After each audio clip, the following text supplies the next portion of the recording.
इस अनुभव से मैंने सीखा है कि हम जिस चीज़ को चाहते हैं उसके बारे में लगातार सकारात्मक विचार सोचना ही काफ़ी नहीं है। असली बात तो मांगने, विश्वास करने और फिर उसे मुक्त करने की योग्यता में है।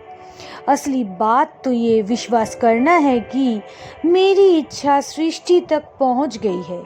मैंने इसे स्पष्टता से बता दिया है।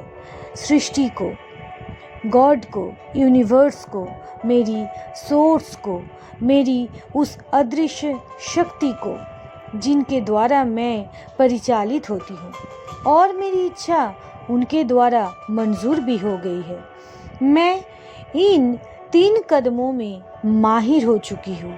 अब भी कई बार मैं अपने आग्रह के पूर्ण विवरण सोचने लगती हूँ, अर्थात मैं जो चाहती हूँ उसका पूर्ण विवरण, अर्थात उसका कल्पना मैं जिस तरह से मेरे मन में की हूँ उसको सोचने लगती हूँ।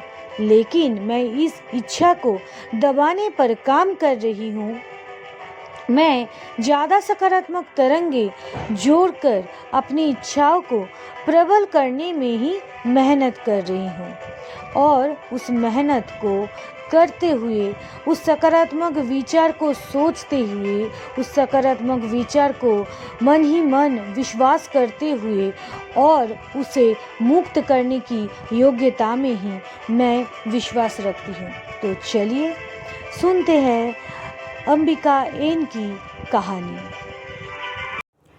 स्टे हैप्पी विथ इंद्रानी में आप सबका स्वागत है। तो चलिए, सीक्रेट ने कैसे बदला मेरा जीवन, रंडा बर्न का फिर एक सच्ची कहानी लेके हाजिर हो गई हूँ मैं आज। तो कहानी है अंबिका एन की कहानी है, जो लॉस एंजलिस में रहती है और उनकी कहानी का नाम दिया गया है ग्रीन कार्ड का चमत्कार। कहानी बोल के मैं गलती कर रही हूँ। ये कहानी होने के बावजूद ये सच्ची कहानी है। तो सच्ची कहानी सुनते हैं, चलिए। जनवरी 2011 में मैं केरल के अपने गृह नगरी में अमेरिका लौट रही थी। इनका गृह नगरी कहाँ है, मतलब असली घर कहाँ है? केरला में। हवाई जहाज़ का इंतज़ार करते समय मैंने एक छोटे बुक स्टोर से द सीक्रेट खरीदी। द सीक्रेट बोल के जो बुक है उसको इन्होंने खरीदी। लॉस एंजलिस में जाने वाली उड़ान में इसे पढ़ने के बाद मेरी ज़िंदगी बदल गई। तब तक मैं जीवन भर नकारात्मकता से जूझती रही थी, लेकिन द सीक्रेट की नसीहतों ने मेरा नज़रिया बदल दिया और भविष्य की बागडोर मेरे हाथ में थमा दी। मतलब द सीक्रेट जो किताब है ना, वो किताब माने कितने सारे लोगों की नकारात्मक सोच को सकारात्मकता में बदले है। वो जिन लोगों ने ये किताब पढ़ी है उन लोगों को ही पता है। हम लोग ना हमेशा खुद को लेके खुद की कमियां ढूंढते हैं, खुद की कमजोरियों को देखते हैं, लेकिन खुद के अंदर जो हुनर है, जो पर्स है, हम और मेरे साथ भी अच्छा हो सकता है, ये ना कभी हम लोग बहुत कम सोचते हैं। लेकिन जिन्होंने सोच लिया उन्होंने कुछ कर दिखाया, उन्होंने कुछ पा लिए। तो चलिए फिर से कहानी पढ़ते हैं। वैसे इतना बता दूं, मैं कई बार पटरी से फिसली। मैं अक्सर अपनी नई नौकरी, सुंदर नए मकान और बेहतरीन नए संबंधों के वरदानों को नज़रअंदाज कर देती थी और उन चीज़ों पर ध्यान केंद्रित करने लगती थी जो मेरे पास नहीं थी, खास तौर पर अमेरिका में बसने वाला स्थायी ग्रीन कार्ड। देखिए, इनका कहना है कि जो कुछ मुझे मिलता था, नौकरी, घर, पैसा या कुछ भी, जो कुछ मुझे मिलता था, अक्सर मैं उसको नकारती थी। मतलब जो मुझे मिल रहा है उसकी तरफ मेरा ध्यान नहीं जाता था।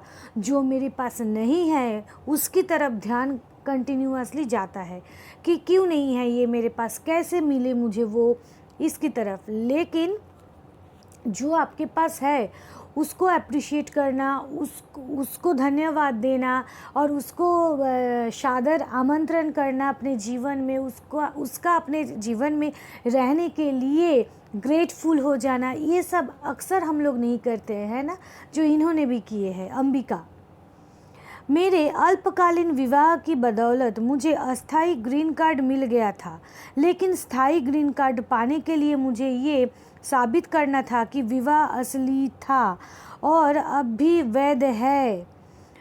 विवाह तो असली था, मेरे भावनात्मक घाव इस बात का सबूत थे, लेकिन शादी के बमुश्किल 1 साल बाद ही मैं अपने पति से अलग रहने लगी थी और हमारे तलाक की प्रक्रिया अंतिम दौर में थी। मुझे एक अप्रवासी वकील की मदद लेनी पड़ी। यहाँ महंगा मामला था, विदेश में मामला करने के लिए चार्ज बहुत ज़्यादा लगता है। मैं खिन्न थी कि मुझे कितना खर्च करना पड़ रहा है और मेरे अंदर ये डर भी था कि अंततः मुझे अमेरिका से बाहर भेज दिया जाएगा। कोई ताज्जुब नहीं कि आकर्षण के नियम की वजह से मेरी समस्याएं बरकरार रही। देखिए वे क्या आकर्षण कर रही है कि उनकी शादी हो गई थी और वो अगर शादी टिकी रही थी तो अमेरिका, अर्थात वो कहाँ बोली मैं, अमेरिका के लॉस एंजलिस में रहने के लिए उनको ग्रीन कार्ड मिली थी। लेकिन शर्त क्या है कि शादी की मजबूती, अर्थात शादी बरकरार है, ये दिखाने से ग्रीन कार्ड अपडेट होता, अर्थात उनके रहने का सिलसिला जारी रहता। लेकिन उनकी शादी टूट गई थी और वो तलाक के कगार पर आ गई थी, तलाक होने वाली थी, या क्या मैं पढ़ी और तलाक के अंतिम दौर में वो थी, अर्थात वो तलाक होने वाली है। तो कैसे उनको रहने के लिए देंगे, वहाँ पे नहीं रहने के लिए देंगे ना, अकेले उनको रहने के लिए नहीं दिया जाएगा, यही वहाँ का रूल है। लेकिन इनका सोच क्या है, इनका सोच ये चल रहा तो ज़रूर मुझे यहाँ से निकाल दिया जाएगा, अर्थात रहने के लिए और क्या बोलूँ, रहने के लिए मुझे और ग्रीन कार्ड वहाँ का नहीं मिलेगा, ठीक है, यहाँ से इस देश से मुझे निकाल दिया जाएगा, यही उनके दिमाग में चल रहा है। अगर आप ये द सीक्रेट या द लॉ ऑफ अट्रैक्शन क्या बोल रहे हैं, आपके दिमाग में विश्वास के साथ जो चलता रहेगा वही आपके लिए हो जाएगा। हाँ, तो आप अगर सही बात सोचेंगे तो सही चीज़ होगा, अगर गलत बात सोचेंगे तो लॉ ऑफ अट्रैक्शन के अनुसार गलत बात ही होगा। तो ये लॉ ऑफ अट्रैक्शन को आकर्षित तो कर रही थी लेकिन नेगेटिव भाव से, अर्थात मुझे यहाँ पे और रहने के लिए नहीं दिया जाएगा, यही वो आकर्षित कर रही। तो जाहिर है कि उनके साथ वही होगा, है ना। तो परिस्थितियाँ बद से बदतर हो जा रही थी, बहुत ख़राब परिस्थिति के अंदर वो गुजरा कर रही थी। फिर मैं द सीक्रेट की वेबसाइट पर गई और अपनी बुरी हालत को बदलने के लिए कुछ प्रशस्ति विवरण पढ़े। मुझे कई लोगों की बातों से प्रेरणा और संबल मिला जिन्होंने अपने व्यक्तिगत चमत्कारों का उल्लेख किया था। मैंने तुरंत ही इसे आजमाने का निर्णय लिया। मैंने अपने वर्तमान ग्रीन कार्ड की 2 रंगीन तस्वीरें निकाली और उनकी समाप्ति तिथि 2011 से 2021 कर ली थी। राइट, मैंने इसकी एक तस्वीर अपने ऑफिस में लगा ली जहाँ ये मुझे दिखती रहती थी और दूसरी तस्वीर अपने पर्स में रख ली। पहले मैं बोल दूं कि द सीक्रेट जो किताब है उसके बारे में, फिर ये कहानी में आ रही हूँ। द सीक्रेट जो कहानी नहीं, जो किताब है वो सच्चाई से भरी हुई है। अब तो उसको देखना बहुत आसान है, उसको बिना खरीदे आप अगर यूट्यूब में जाके सर्च करेंगे या गूगल जाके सर्च करेंगे द सीक्रेट, रंडा वर्न का द सीक्रेट अगर सर्च करेंगे तो तुरंत आपके सामने आ जाएगा जी। जैसे कि इन्होंने क्या किया, वेबसाइट में गए और द सीक्रेट किताब का जो एक के बाद एक एक्सपीरियंस्ड लोगों की बातों को सुनने के बाद इन्होंने कोई एक प्रोसेस को अपना ली। वो क्या प्रोसेस अपना ली, वहाँ पे तरह तरह का प्रोसेस बोला गया है। जो आपको अच्छा लगे, जो आपके मन को भा जाए, उसी को आप अपनाएं। तो इन्होंने क्या अपनाए ना, अपना जो ग्रीन कार्ड है उस ग्रीन कार्ड को, हाँ क्या किए, 2 प्रतियां उसका निकाली, सॉरी मतलब उसका जेरोक्स कर ली, हाँ प्रिंट आउट निकाल ली, 2 एक ऑफिस में रखे और एक कहाँ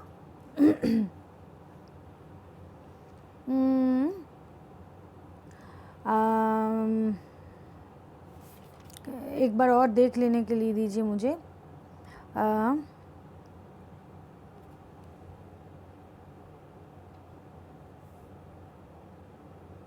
हाँ, एक ऑफिस में चिपका दिए थे अपने केबिन पे, जहाँ मुझे दिखती रहती थी, और दूसरा तस्वीर अपने पर्स में रख ली। सॉरी, 1 मिनट 1 मिनट नहीं, 30-35 सेकेंड मेरा निकल गया फिर से देखने में। तो उन्होंने क्या किया, ऑफिस में रखने से क्या होगा, ज़्यादातर टाइम वो जब काम करती रहेगी तब उस पर नज़र जाएगी और उनको ये विश्वास होने लगेगा कि मेरा 2011 में ग्रीन कार्ड ख़त्म नहीं हो रहा है, 2011 से 2021 तक मेरा ग्रीन कार्ड का जो टाइमिंग पीरियड है वो बढ़ गया। मतलब 2021 तक वो ऐसे ही रह पाएंगी वहाँ पे, लॉस एंजलिस में। हाँ, चाहे उनकी शादी टूट जाए, चाहे उनकी शादी बरकरार रहे, फिर भी वो रह पाएंगे वहाँ पे, ठीक है। और एक पर्स में रखती थी। देखिए, पर्स में अगर आप कोई कागज़ वगैरह कुछ भी रखेंगे तो आप जाने आने के रास्ते में पैसे निकलना होगा आपको, पैसे निकलते वक्त वो कार्ड हो, वो पर्चा हो, आप देख पाएंगे लिखा हुआ, तो वो सामने आ जाएगा, तो फिर से आपको याद आ जाएगा, अरे मैं तो 2021 तक यहाँ पे रहूँगी। मतलब ये उनको बार बार याद दिलाना है, विश्वास दिलाना है खुद को, खुद के दिमाग को, खुद के दिमाग के सबकॉन्शियस माइंड को, ये बार बार ये तस्वीर उनको दिखाना है, ठीक है, विश्वास दिलाना है। फिर देखिए, फिर मैंने एक ऐसी चीज़ की जिससे मेरी इच्छा की सफलता सुनिश्चित हो गई। मैं इसके बारे में पूरी तरह भूल गई। मैंने प्रक्रिया के बारे में सोचने में 1 मिनट भी बर्बाद नहीं किया। मैंने ये नहीं सोचा कि वकील क्या कर रहे हैं या मैंने अपने पक्ष में पर्याप्त दस्तावेज दिए हैं कि नहीं। मैंने एक भी नकारात्मक विचार नहीं सोचा। मैंने प्रक्रिया में मदद करने की भी कोशिश नहीं की, जैसे कि मैं आम तौर पर करती। मैंने मतलब इन्होंने क्या किया, वकील ये, और इसके बाद वे भूल गई कि इन्होंने क्या की है इसके चलते। जैसे कि मान लीजिए ये ऐसा कोशिश भी नहीं की कि वकील के पास गए, वकील ठीक ठाक काम कर रहा है कि नहीं, वकील के साथ डिस्कस करना या सोचना, हाँ, या प्रयोजनीय ज़रूरत के अनुसार कागजात, प्रमाण पत्र वे जमा किए हैं कि नहीं, जिसके बदौलत उनको ग्रीन कार्ड एक्सटेंड किया जाए उनका। तो ये सब इन्होंने कुछ नहीं किए, एकदम सरासर इन्होंने भूल गए। उसके बाद देखिए, मैंने ये कल्पना नहीं की कि अप्रवासी अफसर के साथ मेरा इंटरव्यू अच्छा चल रहा है। मैंने इस बारे में भी नहीं सोचा कि मेरे वकील मेरे पक्ष में शानदार तर्क दे रहे हैं। मतलब वकील जब केस लड़ रहे हैं तब कितना अच्छा उनके बारे में बोल रहे, उनके पक्ष में, हक में कितना ज़्यादा वो काम कर रहे हैं, ये सब भी नहीं सोची इन्होंने। मैंने बस इसे मुक्त कर दिया, इन्होंने इसको मुक्त कर दिया, मतलब इसको लेट गो कर दिया। लेट गो का प्रोसेस मैं बाद में आप लोगों को बोलूँगी। लेट गो मतलब मुक्त कर देना क्या है, सामान्य सी बात है ये जो मैं बोल दे रही हूँ यहाँ पे। वो है कि आप कुछ मैनिफेस्ट किए हैं, आप कुछ सोचे, जैसे कि ये औरत ने सोची है कि मुझे लॉस एंजलिस में रहना है। 2011 में मैं रहना शुरू की थी, 2021 तक मुझे यहाँ पे फ़िलहाल रहना है। तो ये जो इन्होंने सोच ली, अपने सबकॉन्शियस माइंड को इन्होंने ये विश्वास दिला दिया और इसके लिए 2 ग्रीन कार्ड किए, एक ऑफिस में चिपका दिए, आंखों के सामने रखे, और जितना बार वो देखती थी पर्स में रखती थी, जितना बार, हाँ मुझे तो यहाँ पे 2021 तक रहना। लेकिन उसके लिए जो लोग काम कर रहे थे, उनके लिए लड़ रहे थे, उनके पक्ष में, उन लोगों ने क्या किया, वो लोग क्या कर रहे हैं, क्या नहीं कर रहे हैं, या कुछ, ये सब कुछ दिमाग से ये निकाल दिए। बस एक बार बढ़िया से इन्होंने सोच लिए, बार बार कुछ दिनों तक बार बार इन्होंने सोच लिए 2021 तक मुझे यहाँ पे रहना है तो रहना है, बस, और नहीं सोचे, इसको मुक्त कर दिया अपने दिमाग से। बस दूसरा कुछ करते हैं, बहुत कुछ करने को है हम लोगों को, साधारण सी काम या दिन गुजरने के लिए कुछ भी करना पड़ता है, सब कुछ करते हैं, सोते हैं, बैठते हैं, उठते हैं, चलते हैं, बात करते हैं लोगों से, किताब पढ़ते हैं, खाना बनाते हैं, सब कुछ करते हैं, लेकिन इसके बारे में और नहीं सोचना है। इसको कहते हैं लेट गो करना, अर्थात जो आप सोच लिए उसको पकड़ के नहीं रखना, उसको छोड़ देना, उसको मुक्त कर देना। अब अपने आप वो प्रोसेसिंग होना स्टार्ट हो जाएगा आपके लिए। बस विश्वास के साथ उसको छोड़ देना है कि मैं जब एक बार ठान ली हूँ यहाँ पे रहना है तो हम हर हाल में रहेंगे यहाँ पे, बस इसका ठान लेना ही सबसे बढ़िया बात है। उसके बाद उसको मुक्त कर देना होता है, इसको कहते हैं लेट गो। ये प्रोसेस में भी ये आ गए। उसके बाद देखिए, मैंने अपने वकील को बार बार फ़ोन करना बंद कर दिया और वो ये चिंता छोड़ दी कि अब प्रवासी अफसर पर मेरा इंटरव्यू लेगा। वहाँ पे नियम है कि एक वहाँ के एक अफसर हाँ, कर्मचारी मतलब ऑफिसर एक आपका इंटरव्यू लेंगे, आपको बहुत सारे सवाल पूछेंगे, आपका एविडेंस देखेंगे, सब कुछ देख के उनको अगर बढ़िया लगेगा, ठीक ठाक लगेगा तो आपको आपके हक में राय देंगे, नहीं तो वो आपके हक में राय नहीं देंगे। तो ये तक ये इन्होंने नहीं सोचा कि अफसर के साथ जब मेरा इंटरव्यू चल रहा है तब मेरे हक में चल रहा है कि नहीं चल रहा, ये सब कुछ भी नहीं सोचे। इतना कॉन्फिडेंट हो गए थे, विश्वास कर लिए थे अपना सोच को, अपना काल्पनिक सोच को कि 2021 तक मुझे यहाँ पे रहना है। ये काल्पनिक सोच है, लेकिन इन्होंने इस कल्पना को हकीकत में बदल दिया अपने दिमाग के अंदर। मैं वीज़ा प्रक्रिया के बारे में जानती थी, इसलिए अप्रवासी अफसर के साथ एक संक्षिप्त इंटरव्यू, एक सफल मुलाकात की तस्वीर देखना तार्किक कदम होता है, लेकिन आकर्षण के नियम की बदौलत मुझे इतना ज़्यादा मिला जिसकी मैं कल्पना भी नहीं कर सकती थी।